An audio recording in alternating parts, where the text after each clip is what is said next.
So friend, Samsung Galaxy S25 Edge was teased back in January at the Makers Unpacked event, but we are still waiting for its official launch.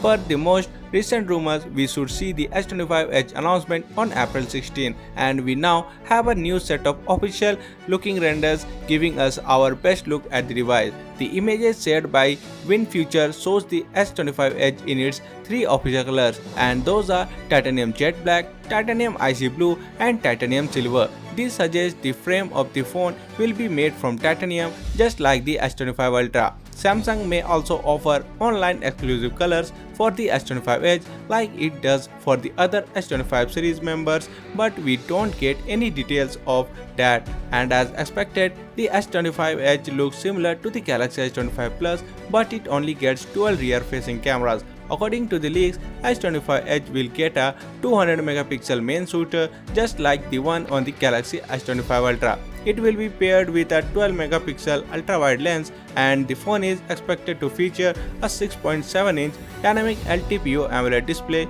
with full HD Plus resolution and a 1 to 120 Hz refresh rate.